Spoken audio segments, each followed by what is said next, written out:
yeah, going to answer some Twitter kind of podcast stuff today.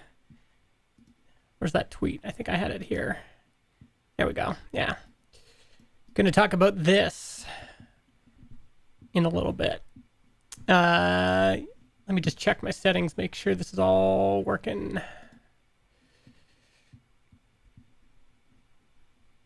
Doesn't look like it worked on YouTube. What's going on here?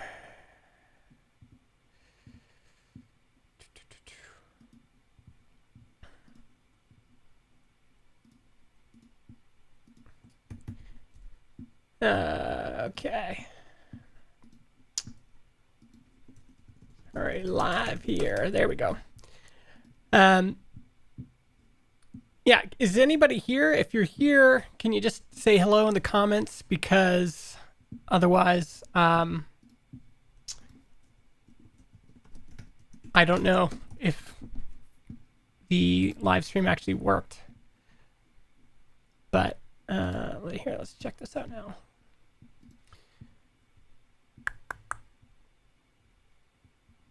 Okay, it looks like some people are on Periscope, but can anyone on Periscope just say hello? I can't tell if this is working. Anyone there? Anyone there? On Periscope or on watching live on Twitter? Might have to click through to actually see anything. All right, let's let's get this filter off. Okay, so yeah, wanted to talk a little bit about this great podcast discussion between Peter Sum, Ben, and Noah on the Product Journey podcast. Sorry about the voice, by the way. Got some allergies. Oh, there we go. There's Ben. Nice. Talk about the devil. Yeah, so maybe to start, I'll just play the clip of Peter, and we can go from there. So let's see here. Have you ever thought about a co-founder, and do you think that could be beneficial in like such situations as now? I don't really feel like I need a co-founder, actually. I've had co-founders with other failed startups in the past, and I think actually a big part of why they failed maybe was because it was like the classic 50-50 co-founder split.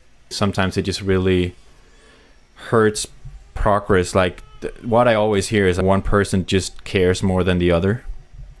And I think it's important that the person that cares most is most invested as well.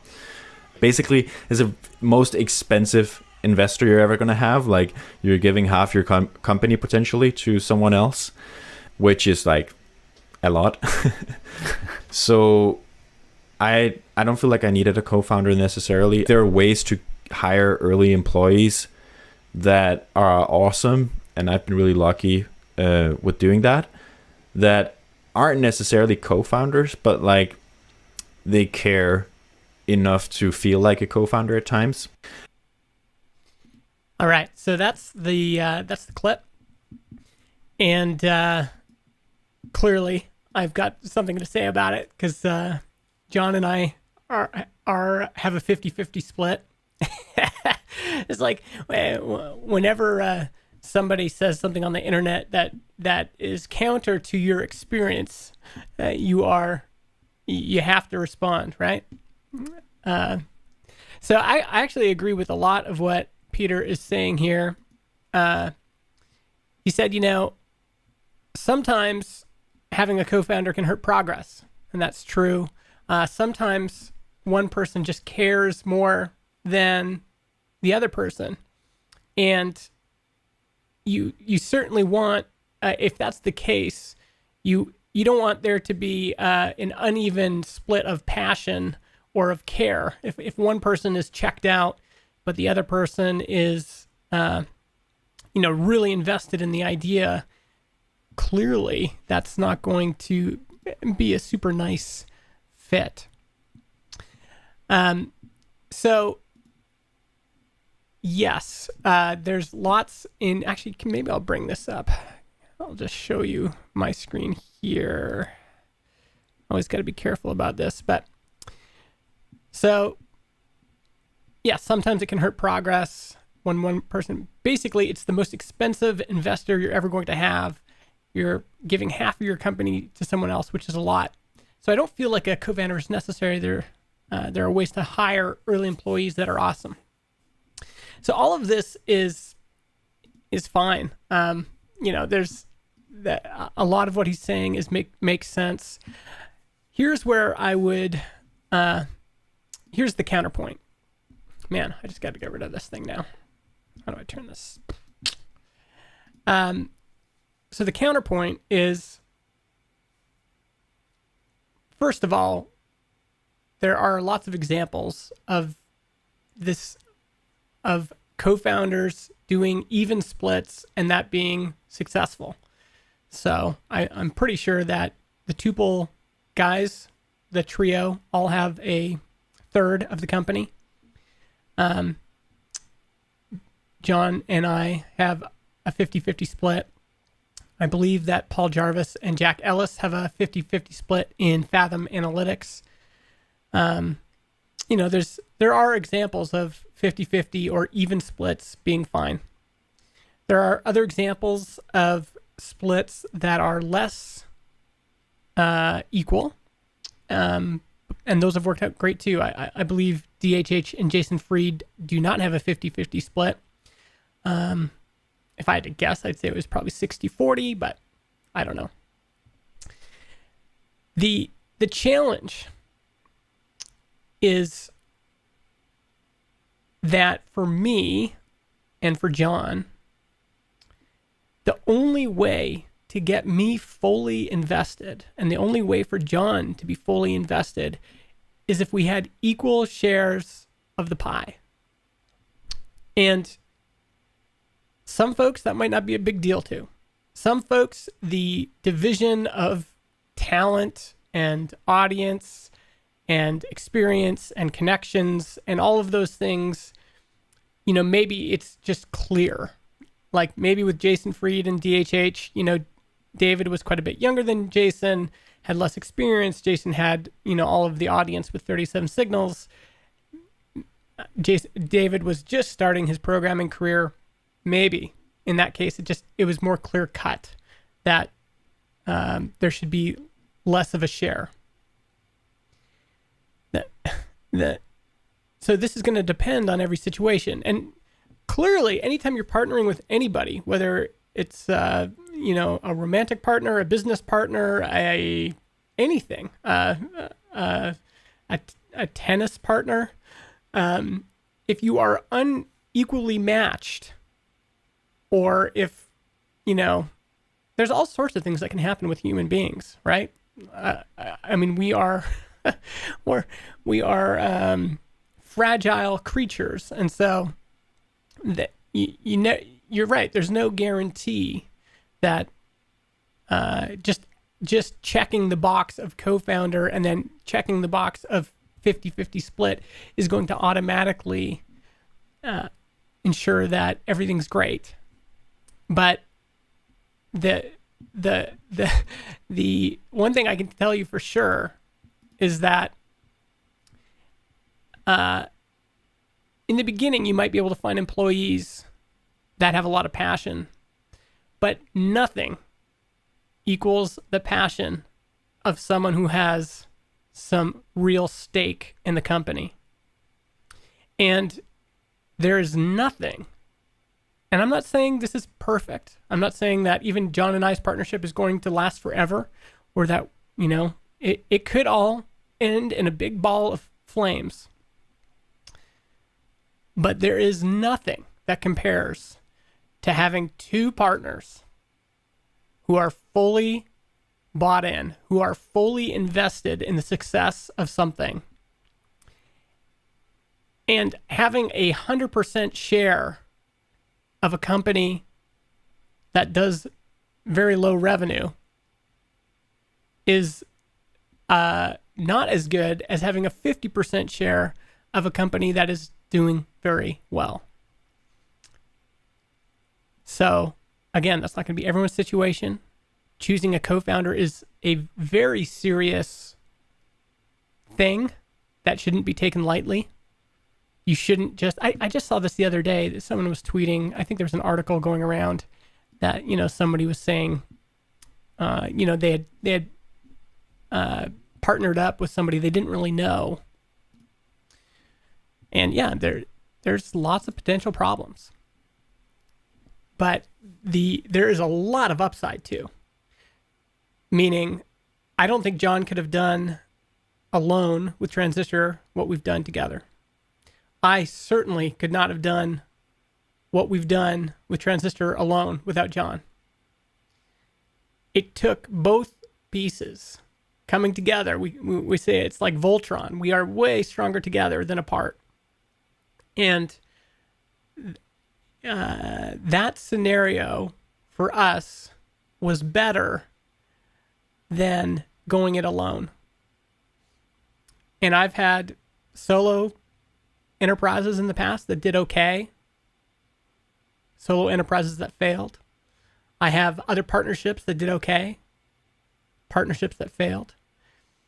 But when it works, there is nothing like that feeling of being fully invested in the work, knowing that this is your baby too. And I think it's worth thinking about that. Another good example is Adam Wathan and Steve Shoger, right? Just two incredibly talented individuals come together to create a thing. And is this bad when I do this? What is that?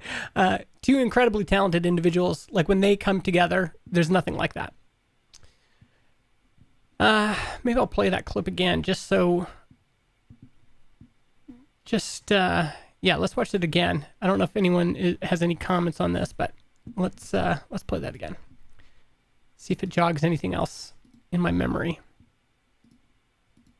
Have you ever thought about a co-founder, and do you think that could be beneficial in like such situations as now? I don't really feel like I need a co-founder, actually. I've had co-founders with other failed startups in the past, and I think actually a big part of why they failed maybe was because it was like the classic 50-50 co-founder split. Hard to say, right? Correlation, causation. Was it because of the 50-50 split? Again, if both parties are not fully invested, if both parties aren't pretty equal in terms of what they bring to the table, yeah, that could really hurt. But hard to say what's the true cause of something not working out. Usually it's the market. It just really hurts progress. Like what I always hear is that one person just cares more than the other. Sometimes, not always. Who's to know? Who's doing that survey, right? With Steve Shoger and Adam Wathan, I think they both care pretty equally in the success of Tailwind UI. So, and I think John and I both care equally about the success of Transistor. So, not necessarily always true. And I think it's important that the person that cares most is most invested as well. Yeah. If both people care equally, they should both have an equal share of the pie. What I get upset about is founders, the split of equity is also the thing that becomes the most divisive in partnerships, the thing that makes people the most angry, bitter, resentful. And there's a great couple episodes on the Startup podcast, that Gimlet did with Dating Ring. I think it's worthwhile going and listening to those, and the havoc that them deciding, some entering some formula for who should have what. I think for us, just having a gut check of like, okay, John is super talented. Hopefully I bring a lot to the table as well. We felt roughly equal in that partnership. And so no reason to run, our things through some sort of formula to figure out who's more worthy of more equity. Is the most expensive investor you're ever going to have. Like, you're giving half your company potentially to someone else, which is like basically is the most expensive investor you're ever going to have. Like, you're giving half your company potentially to someone else. Yes. But again, 50% of a bigger number can be more than 10% or 100% of a smaller number. So it all depends on how big the number gets, right? 50% is a lot, but when you really respect the other person, that 50% is worth its weight in gold, literally. So again, look at the Tuple guys for this. You know, all super talented. They all bring something to the table. And in their case, 33.33% is worth a lot more than if they had tried to launch that solo and failed. Which is like a lot. So I don't feel like I needed a co-founder necessarily. There are ways to hire early employees that are awesome. I think on this is the part I disagree with the most. I think the best people in the world, okay, hold on. I'll back that up. Some of the best people in the world will never be satisfied if you get all the gold coins and you just dole out to them what you think they are worth. There's just people like Adam Wathan and Steve Schoger and Ben Ornstein and me and John that will just you'll never hire us because we want some stake. We want skin in the game. And these are some of the most talented people in the world. And you're missing out on them if you are committed to just starting a company on your own without any equity share. And again, if you're equally, who's to say whether you're equal to your partner or not, and how much better you are than your partner, or how much more you deserve, or whatever. Again, sometimes maybe it makes sense, right? There's examples of both being true, but there are a lot of people that you're never going to be able to hire them and pay them 100, 200, 300 grand a year. If you just are holding all of the gold coins and just paying them as an employee. They want ownership. I've been really lucky with doing that aren't necessarily co-founders, but like they care enough to feel like a co-founder at times. And that's the part I disagree with the most, I think, is just, first of all, if you're an employee and you are doing the emotional work and you have the responsibility of a co-founder, but you have no stake, then that is a bad deal.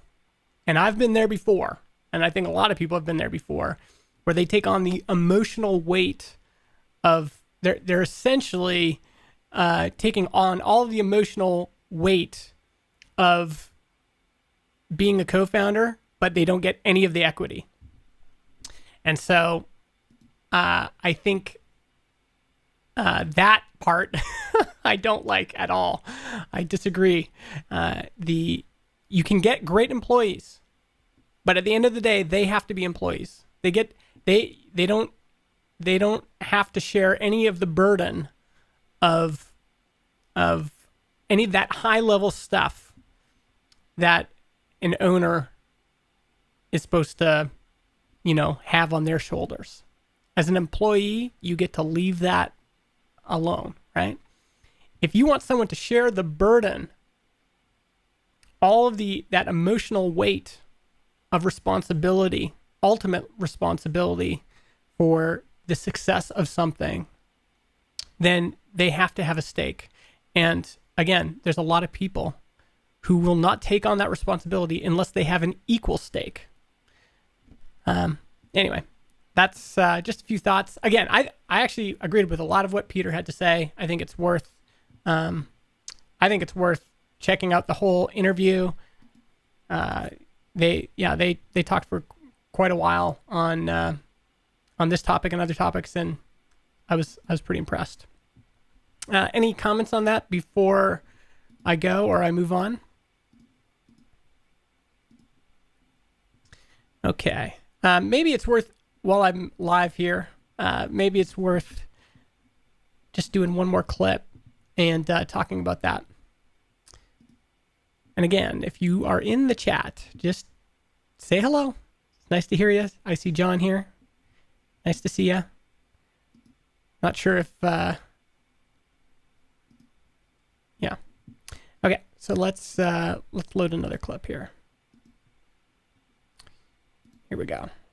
This is from Bootstrapped Web, and I was talking a little bit about this. This is on with Ian Landsman.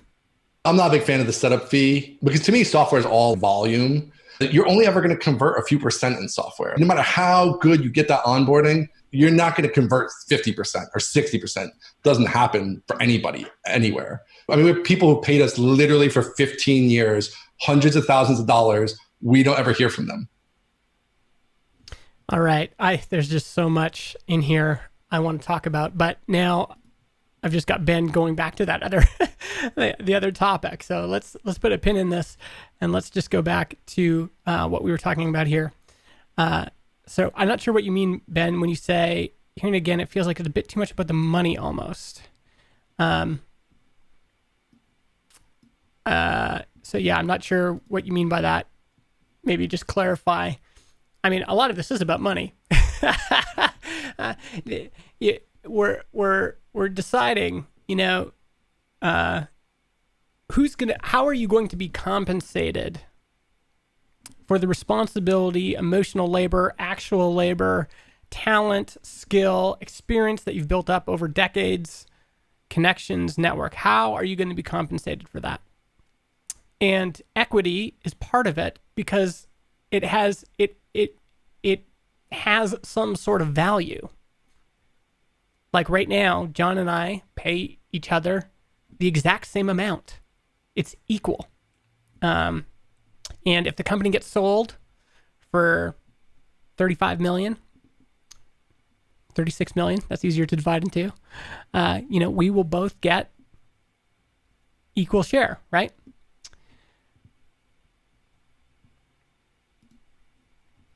Co-founders ideally should bring skills to the table as well, and nobody can do it alone at 100%. I mean, some people can. That he's correct when he says that you can sometimes hire employees and do it. And there are, Nathan Barry had a co-founder originally and then bought that person out, I think. Nathan Barry is running an incredible company, and he has most of the equity, I believe. So it can work. And again, DHH and Jason Fried do not have a 50-50 split. But I think there's a lot of examples of equal partners coming into an enterprise, both being fired up, both having passion, both being incredibly talented. And that's like, it's like, I don't know.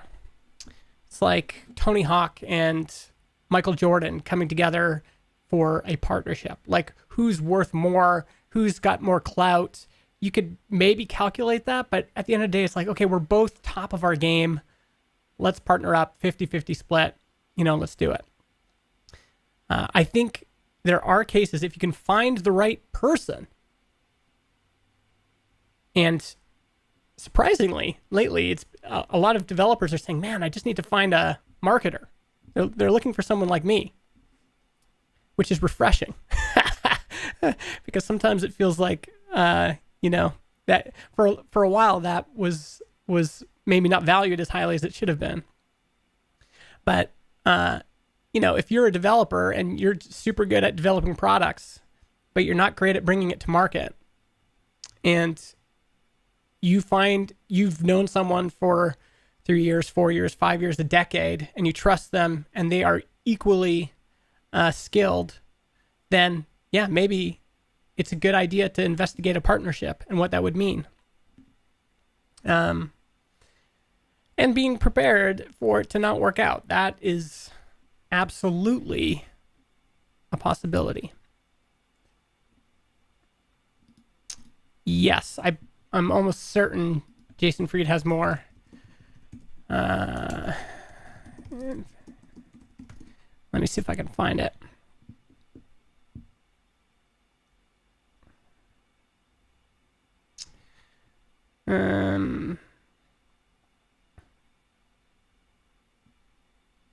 Yeah, I can't find the exact quote, but I do remember him saying this at some point.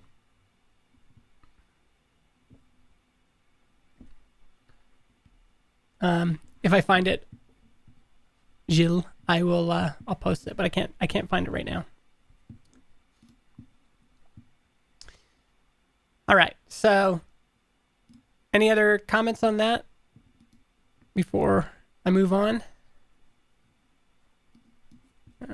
Do Jason Fried and DHH have an equal share? Oh, here we go.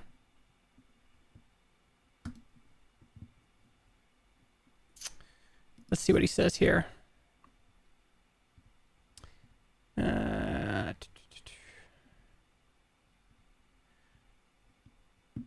Okay, here's the answer. Let's see if this works. Bring this here. I will turn up system audio. See if this works. In fact, I don't believe equal partnerships are a good idea in business. I don't think 50-50 is a good ratio. In fact, I think it's probably the worst ratio in business. There should be a majority owner. There should be somebody who makes the final decision, and that's that. I think that's important. I'm looking at your question here. How do you handle a power imbalance? I don't think that there really is one, even though we're not equal owners on paper. We consult each other and make decisions that we're both comfortable with. Even if we disagree, we ultimately disagree and commit and move forward. Is there any sort of buyout clause if one wanted to leave? Yes, we do have all that documented in our operating agreement, so we have conditions for all that sort of situation. If someone leaves or someone dies or someone whatever, we have that all worked out. But yeah, 50-50, no good, not a big fan. 51-49, 50.5, 49.5, much better than 50-50. So, I mean, Jason Fried and I disagree here. And he's right. There is a minefield there that, you know, might come back to bite us. But I don't know. It's like I can see it, but I think, I mean, in John and I's case, like, it just works so good. There's just a peace that comes from knowing that we both have equal share. And all of the other things that he's talking about, it's like in other like partnerships, like, in a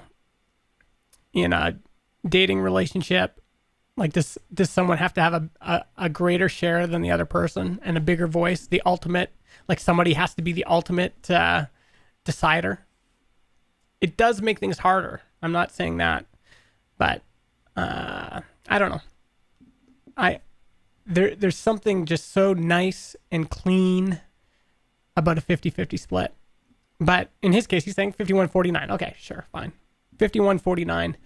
But it has to be substantial. It has to be enough that the person feels like, yes, I've got skin in the game.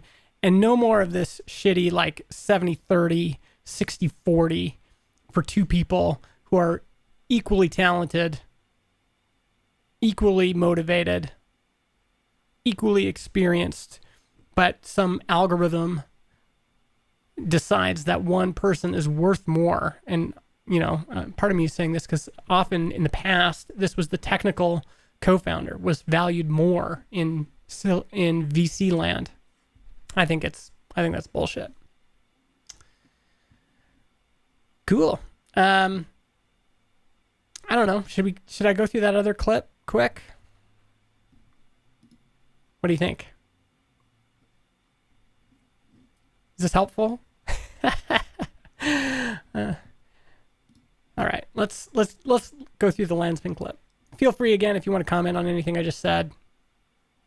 Do it in the comments. I'll see it. We can talk about it. I'm not a big fan of the setup fee because to me, software is all volume. You're only ever going to convert a few percent in software. No matter how good you get that onboarding, you're not going to convert 50% or 60%. Doesn't happen for anybody, anywhere. I mean, we have people who paid us literally for 15 years, hundreds of thousands of dollars. We don't ever hear from them. So this clip here, I actually reached out to Ian to maybe have us talk about this a little bit more. This clip here is, to me, we could really dig into it. The idea that software is all about volume, meaning even the people who are best in the business only convert a few percent, right?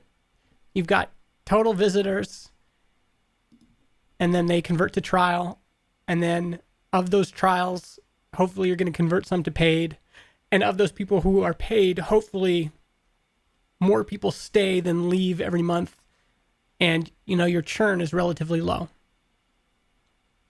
To get that whole thing working, you can't just have 10 good leads at a time. You're going to need volume. Software is about volume. Unless you're in enterprise. I have no experience with enterprise, so I don't know how that works. Sounds terrifying to me because then, sure, you don't have volume, but then everything hinges on you closing this big deal. But if you're in a traditional, sign up online type software product, the idea of like just bringing a few people along manually or with a lot of effort, like really tending to these leads and bringing them along, I think that that's just it's not practical. You need a bunch of people at the top of that funnel, and hopefully hundreds or thousands of them are converting to trial. And that's going to be a tiny percentage of overall visitors, right? So if you need hundreds or thousands of signups every month, or even if you needed 50, okay? Some people were getting after me for saying hundreds or thousands of trials is too many. Okay, 50. If you need 50, 50, let's do some math here. So 0.5% of 10,000 is 50. So let's say you got 10,000 visitors and 0.5% of them converted to a trial, right? That's a lot of visitors still, right? So just to get the 50 trials, you need a ton of people coming in who are interested. You need a ton of interest. You need volume. And then, you take those 50 trials, and then how many of those are you going to convert? If you're best in class, we always go back to this. Let's see if I can find this trial. So wait, can I close? And I'll put this on the screen. So here's my classic calculation numbers.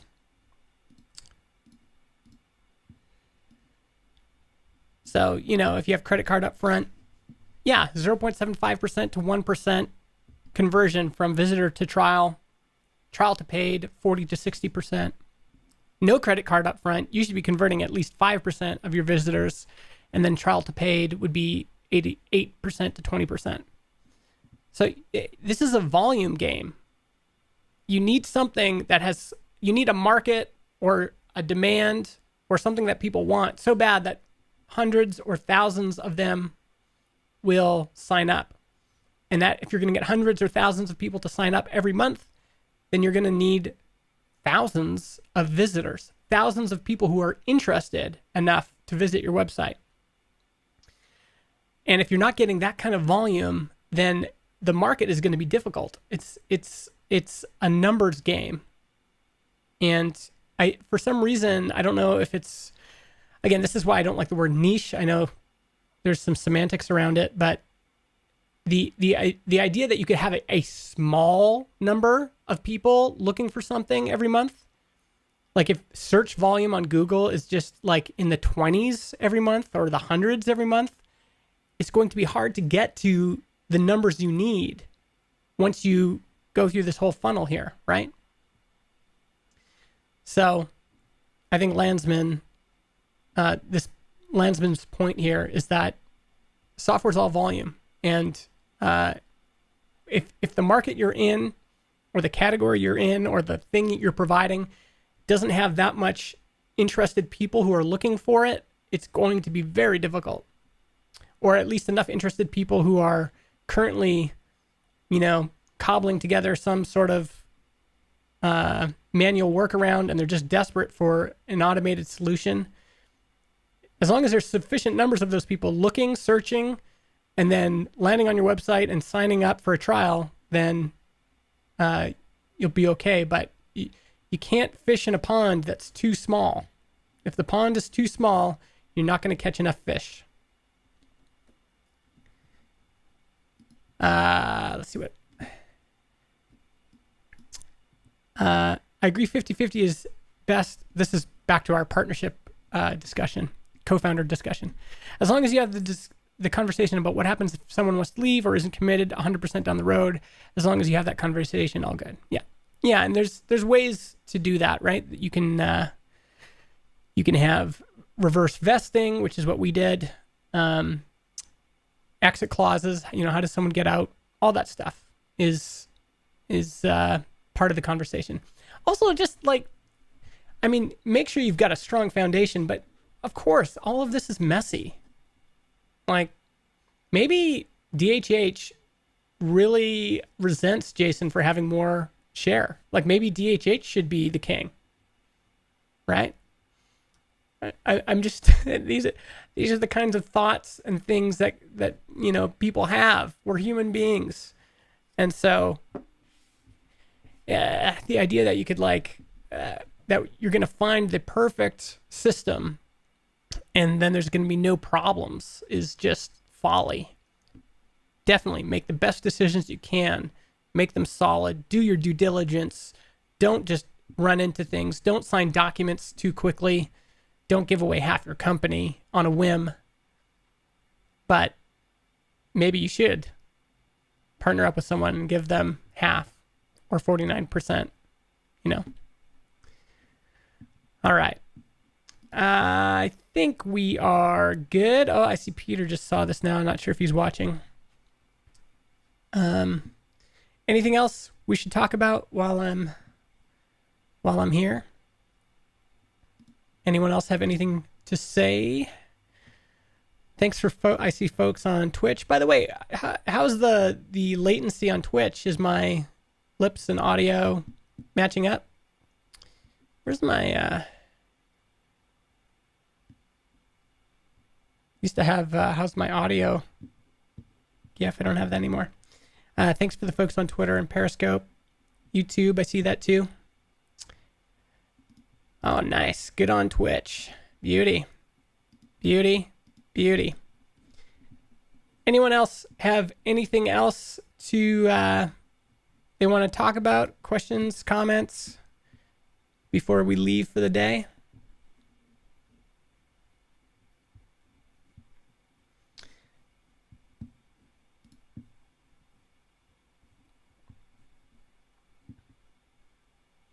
All right. Well, yeah, definitely recommend going and checking out Product Journey podcast. Let's see if I can bring that up.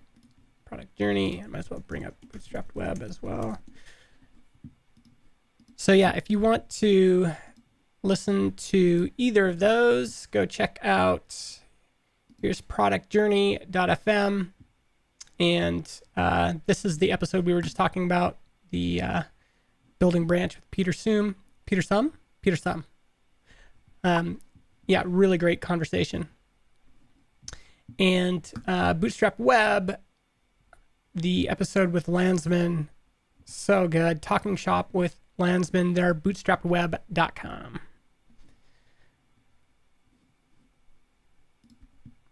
Hey, Steven, next episode of Build Your SaaS, hopefully soon.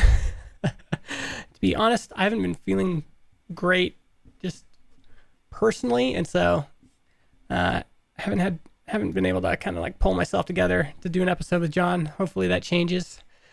It's nothing between John and I, just, life stuff. So yeah, and my voice is not great right now.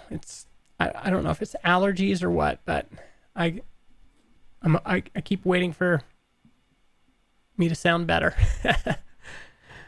Hopefully you're enjoying it though. If I can get Landsman on the horn, we'll probably publish that as an episode. Maybe John and I will do one today. I don't know. Guess it depends on how we feel. Cool. All right, folks. See you later.